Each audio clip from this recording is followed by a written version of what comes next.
Temos aqui um e-mail do Jorge Marinoni, que cita aqui um livro de João Roberto Martins Filho, A Educação dos Golpistas, Cultura Militar, Influência Francesa e o Golpe de 1964, publicado pela Universidade Federal de São Carlos.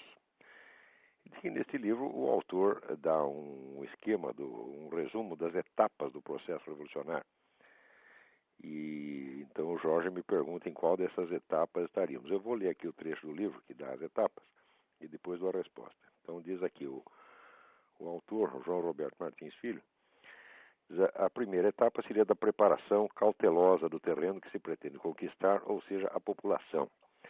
Nessa etapa, os militantes agem sem declarar seus objetivos. A segunda fase se expressa na constituição de uma rede de organizações subversivas controladas pelos militantes. Nesse estágio, formam-se bases que subvertem a capacidade de ação governamental. Surgem as manifestações, tumultos e atos de sabotagem. A terceira etapa marca-se pela constituição de grupos armados que iniciam ações de maior escala, destinadas a corroer os poderes constituídos. É a fase do terrorismo como principal método de ação. A penúltima etapa é a do estabelecimento de zonas liberadas ou bases de apoio, onde o exército regular não consegue mais entrar. O passo seguinte é a formação de um governo provisório que procura reconhecimento no exterior. Forma-se, então, um exército regular revolucionário. A quinta etapa é da conquista do poder numa ofensiva final. É fundamental notar que essas etapas se sucedem muitas vezes sem fronteiras nítidas, pois a fluidez é a principal característica da guerra revolucionária. Muito bem. Dentro dessa sucessão de etapas, é evidente que nós estamos na quarta etapa, que é o estabelecimento de zonas liberadas ou bases de apoio, onde o exército regular não consegue mais entrar. Isso aí nós já temos, evidentemente, essas áreas ocupadas pelo Comando Vermelho e PCC, e agora no Rio Grande, conforme eu mencionei no meu último artigo do Jornal do Brasil, a formação, vamos dizer, de uma zona liberada, entre aspas, ali na parte norte do Rio Grande do Sul pelo MST. Agora, precisa ver que a situação fica diferente quando você está tentando derrubar um governo ou quando você está num processo revolucionário, vamos dizer, auxiliado, vamos dizer, por um governo revolucionário democraticamente eleito, que é precisamente o caso de agora, foi também o caso de 1964, com o João Goulart. Aí, quando se fala em derrubar o governo, é evidente que o sentido não é diferente do que seria se você tivesse um governo não revolucionário, um governo inimigo. Não é isso? No caso, trata-se não de derrubar o governo federal, mas de derrubar a ordem constituída com a ajuda do governo federal, que é precisamente o que o João Goulart tentou fazer em 63, 64, e agora nós estamos vendo novamente. A coisa fica um pouco camuflada, porque o processo em 1900, naquela época, nos anos 60 e hoje, é totalmente diferente. Quer dizer, nesse ínterim, a esquerda internacional aprendeu muita coisa.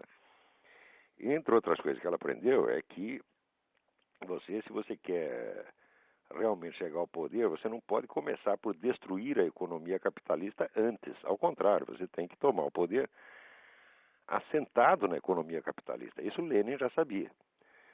Quando você vê, por exemplo, o Hugo Chávez, né, destruindo a economia capitalista, já ele está fazendo uma grande burrada, está se precipitando. Quem está seguindo a receita certinha é o Brasil. Quer dizer, você mantém a economia capitalista intacta e você vai derrubando as instituições, a ordem pública, as leis, etc, etc.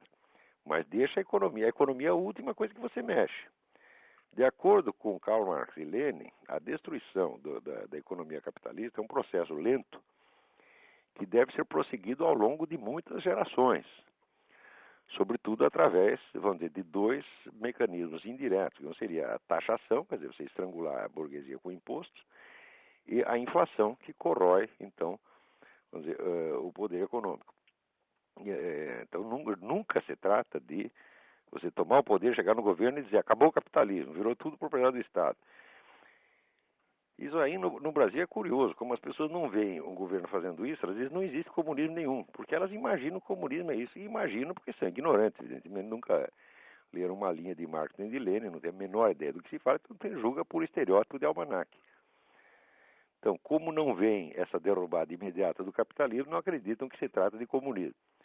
Mas o comunismo mesmo exige exatamente o contrário, exige a criação de um sistema de poder comunista onde toda possibilidade de oposição é eliminada, ou eliminada à força, ou eliminada mediante ardis, como o PT vem fazendo há mais de 10 anos. E depois, enquanto isso, o processo capitalista continua funcionando, e depois é que você vai mexer na economia. A economia é a última coisa. Quer dizer, a economia capitalista, ela move o motor da revolução. Ela é a gasolina que move o motor da revolução. Se você estrangula o capitalismo, não tem mais revolução, não tem coisa nenhuma. Tem só uma crise e fica todo mundo descontente, vira uma anarquia geral e os comunistas acabam tendo que voltar para casa. Que foi mais ou menos o que fez aí o João Goulart.